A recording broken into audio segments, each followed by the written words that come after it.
Welcome to today's episode of How Women Inspire. Some people have asked me to share my story of philanthropy and impact. Giving anonymously is considered one of the highest forms of philanthropy.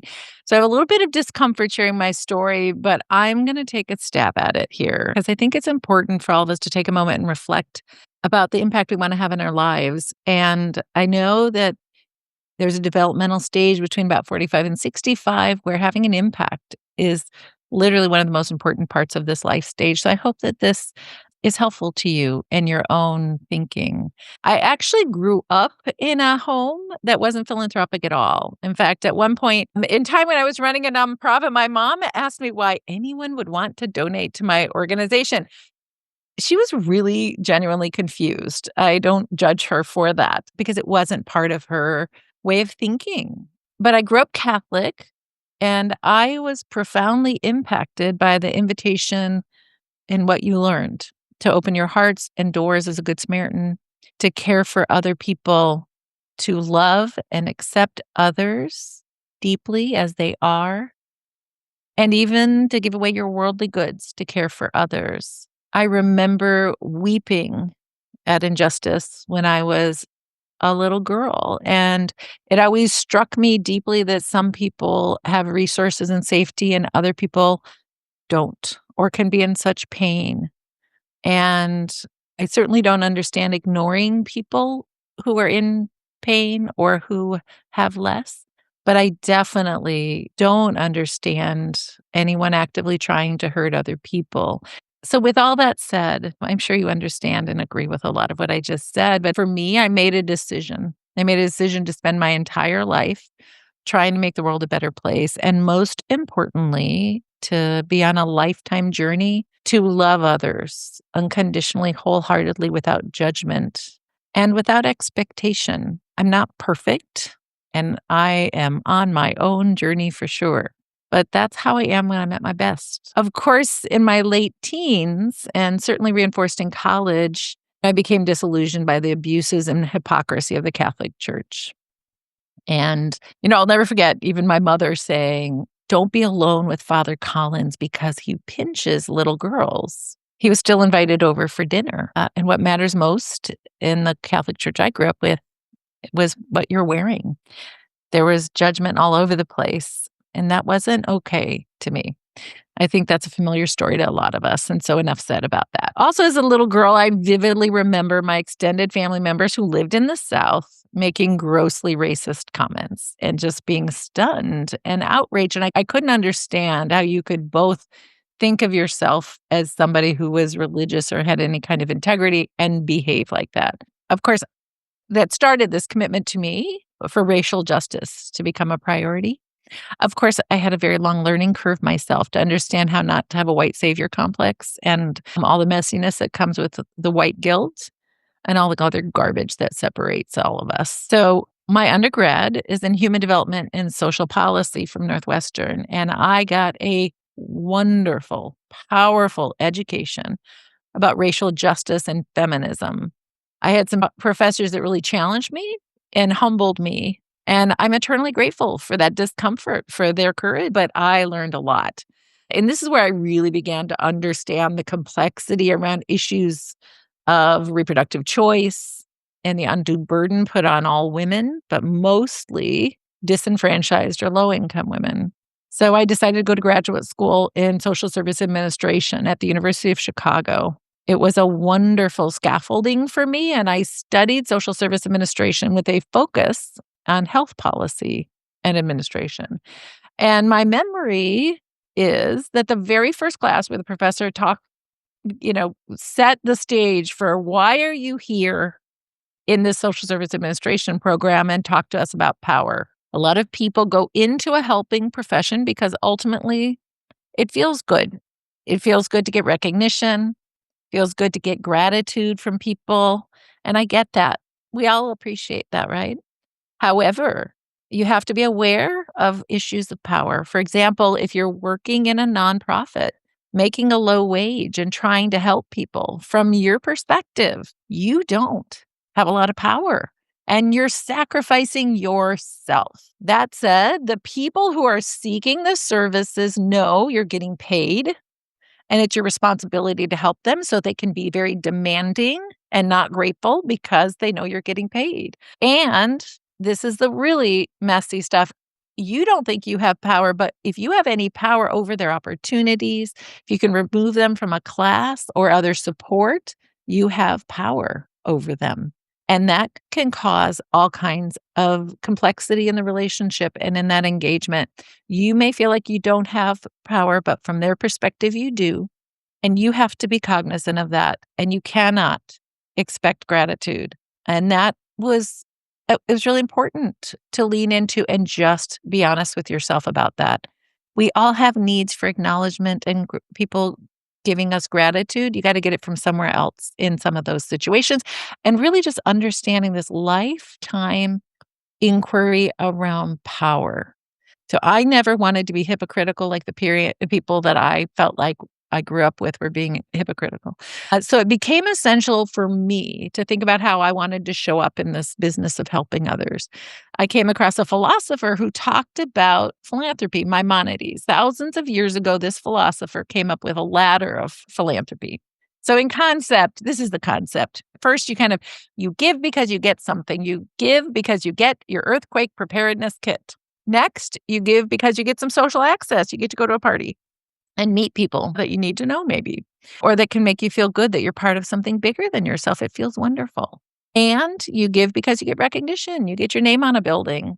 Feels great. So beyond that type of philanthropy that we all participate in, and it's important. But giving anonymously for many people is what you consider the pinnacle of giving.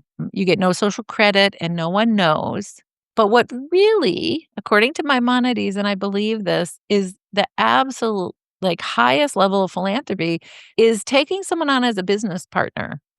Not only are you teaching them, but you are actually sharing in the responsibility and the wealth, and you're saying that I respect you in this equation. I'm not over you. We are partners. And this is really the ultimate measure of respect.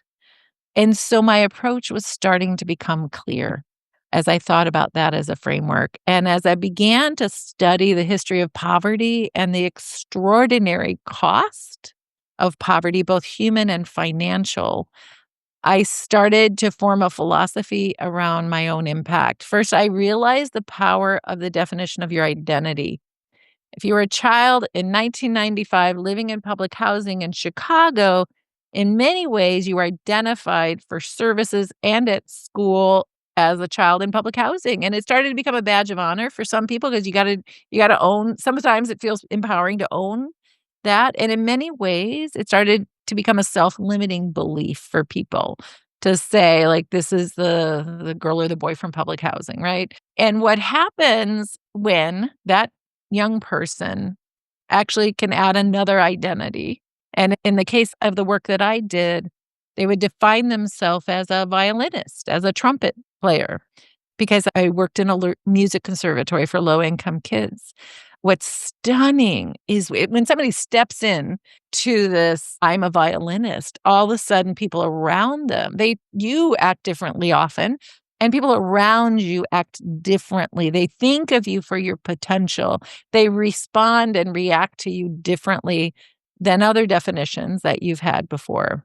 And so I watched the magic of that and the power of that in this music conservatory for low-income kids and started to define for myself that I really wanted to work always in a strengths-based approach to poverty alleviation. That's my North Star. So after 7 years in that role, I was recruited to run a microfinance and microenterprise organization out of California, and half of the programming was in Spanish. So I was sold because I speak Spanish. The Latino community is important to me. So working with low-income women who may be a domestic violence survivor and helping her reframe her identity, giving her a path, giving her tools and resources and support to become a CEO of her own business. Now that's transformational for her children, and for her community. And treating her as a business partner as opposed to somebody without power seeking social services. was transformational. And we were very careful every step of the way that the women involved with us didn't feel like they were powerless. They felt like they were powerful. And sometimes that's complex and messy. And they can get demanding because they're trying power on for a moment. But it was really important to do. So we became the largest organization providing microenterprise and microfinance for women in the United States. We had a statistician on staff and could prove the financial impact on families and communities. We used a regression analysis, my statistics from University of Chicago, to see why and what were the features that help someone build and sustain a successful business and make enough money to sustain their family.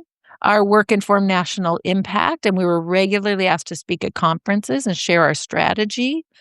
It was beautiful and powerful and impactful, and those countries are still in business, and it was hard. It was extremely hard to run a social service agency where you had to raise every dollar. And, Jim Collins did a compendium to the book Good to Great, talking about the nonprofit sector, and he said, it is the hardest leadership role because you have so many stakeholders. You are beholden to everybody when you're running a nonprofit. You're beholden to your staff and your board and your funders, but you're also beholden to the entire community because really nonprofits are owned by the public. 85% of executive directors will only do it once because it is so exhausting and hard. So after 11 years running that organization, I decided I was going to retire and do consulting. I was like, I'm never going to run anything again. It was too hard. I loved that I did it, but I was tired. And I have to tell you, again, I was so glad I did it because I still go to the restaurants and buy the products and services of the women who were involved with me. So 20 years later, they're still in business. So I have a world of impact I get to see that is pretty amazing. And as I started to look inside and think, what is the impact that I want to have after running that organization? I really started to think, what is the greatest, lever for change? I felt often powerless running my organization because the structures in the United States were not supportive. And there are people in power who didn't understand and weren't engaged. What I decided for the next part of my life is to focus on levers for the greatest change. And to me, right now, leveraging the power of women leaders and working with them to meet new levels of impact and leadership, including board roles in venture, impact in venture capital, and more, women's access to capital, is the place to do that. And so that is a structural national level leadership and impact. And so often people will come to me and say, I really want to think about my own philanthropy. And what I often say to people is, here's my approach for my personal needs, to get my own personal needs met. I like to work on 3 different levels of impact. So 1, I like to have one-on-one impact. I like to see the person or people that I'm helping. It feels great. And I like to take people on as a business partner in that way, right? I also like to support local organizations and smart strategies to help communities. So there's some scale of the impact. And then I like to work on the structures, national structures, for example, that impact all of those individuals and and institutions and systems. So impacting policies and practices that will end up ultimately sustain some of the solutions, the changes we're trying to make in the world. Each one of these 3 is rewarding and limited in its own way. So I always say, if you can do all 3, doesn't have to all be at the same time, but if you do all 3, you actually have a huge impact and can get a lot of personal rewards. So there you go. That's one thing you might want to think in your own giving. So I'll share with you some examples for us. For 33 years, my husband and I have made a commitment to doing that one-on-one work. In fact, his share of commitment to family and being a moral person and taking action is one of the reasons why I married him. Of course, I'm a social worker by training. Obviously, we have a unique perspective in the world, and we're the safe place for family members who needed a place to stay, sometimes for months, sometimes for years, whether it's my brother or cousin or nephew. Everybody knows our house is the house for all the wayward children. I love being able to be a safe place. In addition to our family members, we also hosted an Italian exchange student for a year. That was really interesting and rewarding in certain ways.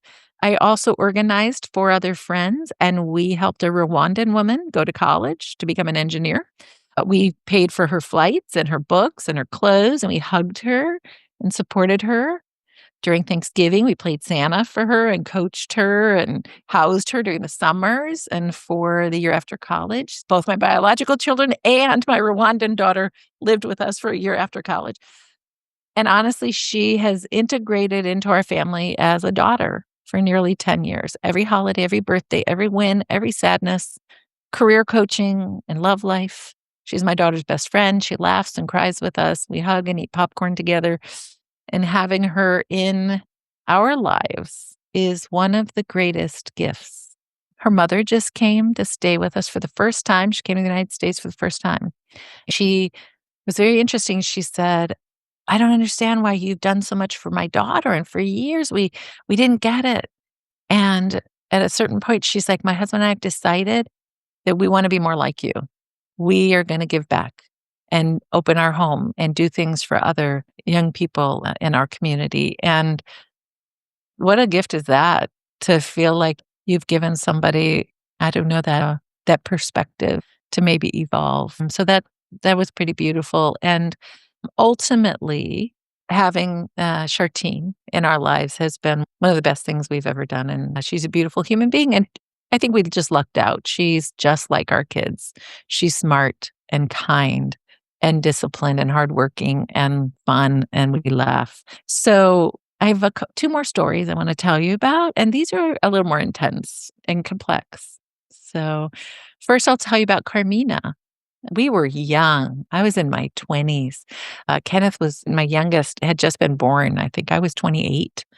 And her sister had been a babysitter because we'd lived not too far from where her family had lived. And we moved away at this point and bought our first house. And I get this call from Carmina. And I'm like, why are you calling me? And ultimately, because she was 13, like, why she would call us, right?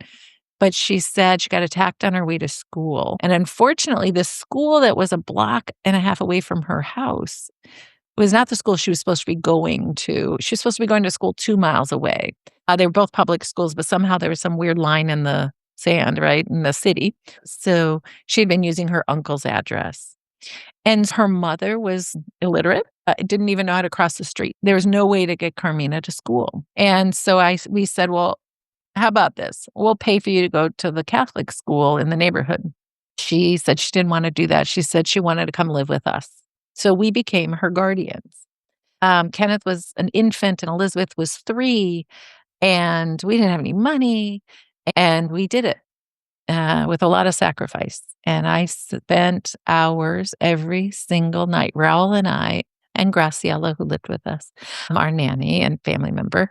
But we would sit with Carmina and we taught her how to read. So here she was 13 and she really didn't know how to read in either language, but certainly she was struggling with English a lot and didn't know math. And so Raul's our math guy in the house. So Raul did the math. And we spent 9 months. And ultimately, Carmina said living with us was like living with nuns. And you know what? It probably was. We were boring compared to her chaotic life, to be honest. And so when you turn 14, if you are we were her legal guardians, you go to court at that time and you can say where you want to live. And she said, I want to go home. I want to go back home. And it was hard for us. We'd given her so much. And it felt like there was none. And I knew intellectually no gratitude, but it's hard. It's hard when you give so much. You invite someone into your home. And then it just felt bad.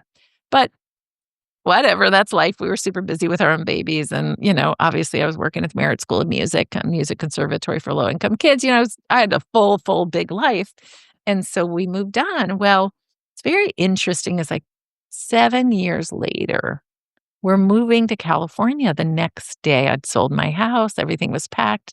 We're at the night before we moved, I get a call out of the blue from Carmina. And at this point, what is she? She was 19, I think. And I was like, wow, Carmina, how are you? Nice to hear from you. And literally the next day, she would not have been able to find us because we were on landlines at this point. She said, I was wondering if you can get me a job like where you work downtown. And I said, "Well," what do you say, right? I was like, "Well, what have you done? What have you been up to?" And she left our home at 14 and never went back to school. And she had 2 babies, and she got married, and she was 19 with 2 babies. She'd been in an abusive relationship, and she left him. And I was like, "I am moving tomorrow. I don't know how to help you." I, tried to tell her what community colleges I knew she could go to finish her GED. That's all I could offer at that point. And so this is where it gets interesting. A couple years ago, my friend Ann Dever was writing a book about small acts of kindness, and she's talking about the small stuff. You pay for someone's coffee. And what is if you ever find out what the ripple effect might be of that small act of kindness without any intention of response. Well, she just said to me, "Well, you're a weird one because your whole life, everything you do, you work, everything is around helping other people." And I don't know why in that conversation I said, it was so interesting. Carmina, who had lived with us, just friended me on Facebook. This was a handful of years ago, probably in 2018 or 19, and Anne was like, "Let's have a call with Carmina and see if your relationship with her and ever had an impact on her." And so Anne and I had a call with Carmina, and Carmina said, because of course, if you look at it on paper, she never went back to school. She had 2 babies before she was 19. Like, that's a failure. It didn't work what we did. Well, a couple little things that were interesting is Carmina said to us, actually, I had you whispering in my head, in my ear, when I was in an abusive relationship, and I felt like I could hear you in my head saying, 'Be strong and get out, and you deserve more.'" So she left an abusive relationship, maybe because of some impact we had on her. And she said, "And I tell my kids they have to graduate from high school, that's the one thing they have to do for me." And it felt good. It felt a little better. I have enough perspective. I'm old enough in my life to know that, like, small wins scaffold, and things aren't necessarily going to happen in one person's life, but generational impact can be significant. And that was interesting. And then Raul's nephew, my nephew, Jorge, calls us up and he says, "I'm getting married." And we're like, "Okay, we're gonna go to the wedding." And this was in August 2022, just a couple months ago. We get to the wedding, and who is organizing the whole wedding, because she's in the family of his new wife, but Carmina. She's the first person we saw when we walked into the church. So here it is, like, all these years later, and there's Carmina. And I find out, like, it's basically my nephew married her cousin. So we go to the wedding, and it's kind of interesting. Everybody's like, "Oh," a little bit of like you kind of feel like there's a little whispering going on. And then I could go to the reception, and I almost felt like, "Wow, is this gonna be awkward? Is it gonna be uncomfortable?" Well, her family was so generous with their words, and just like, "Oh my god, you," and they kept saying, "Julie and Raoul are the nicest people in the world." It was so fascinating, at this stage in life, to go to this wedding with these young people, and everybody it felt like everybody been impacted in some way. Like, it was a big deal, and it felt beautiful. So to me, that's a full circle moment. That was pretty fantastic. And we spent the whole weekend with her and her extended family, and they kept saying beautiful things about us, so that's kinda nice. So, one more story, another one where I don't know how the tale has ended up, but we'll see.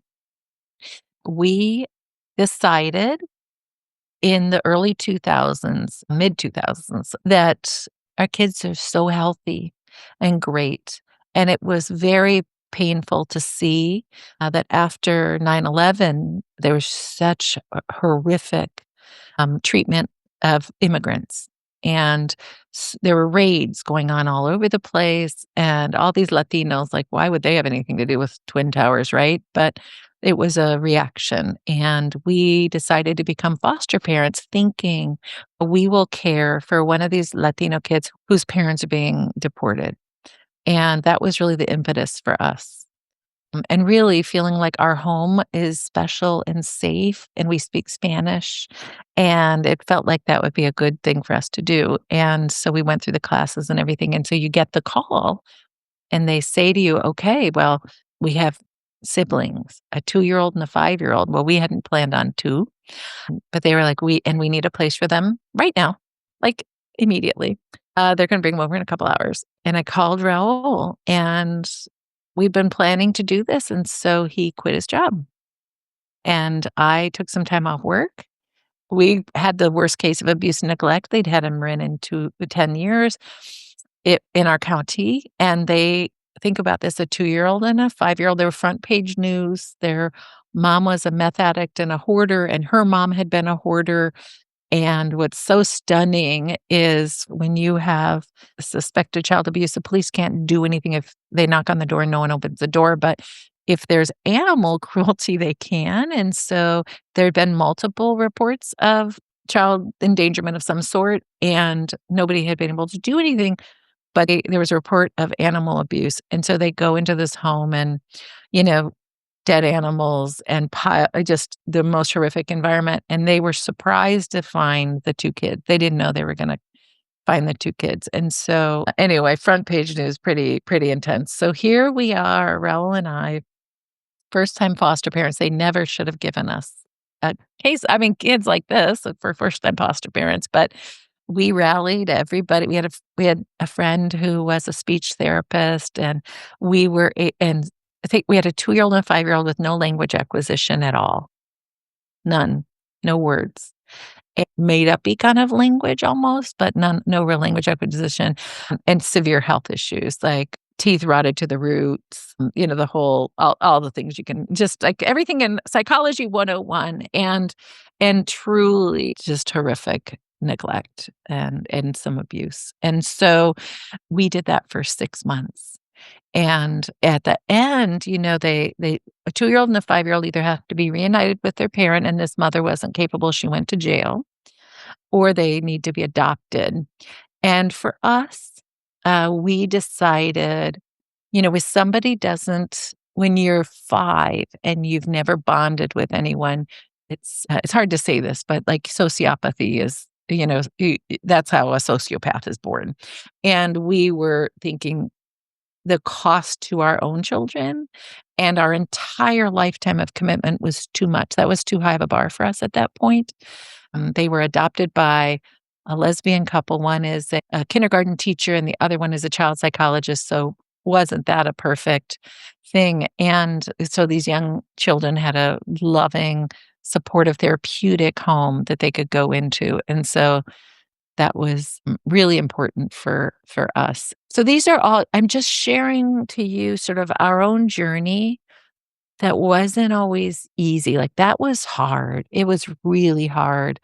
If you're a parent, and even if you're not, you might know this, but the night before your child, speaks their first word, they throw a temper tantrum, and then the next day they say their first word, and you're like, "Oh, that's why they were having a temper tantrum yesterday." Well, think about that, like, the 5-year-old in particular, like, nonstop developmental growth, learned to speak in full sentences in 6 months, and just all kinds and never, whatever, they'd never eaten certain healthy foods, like, all they'd ever has, like, ramen noodles, right?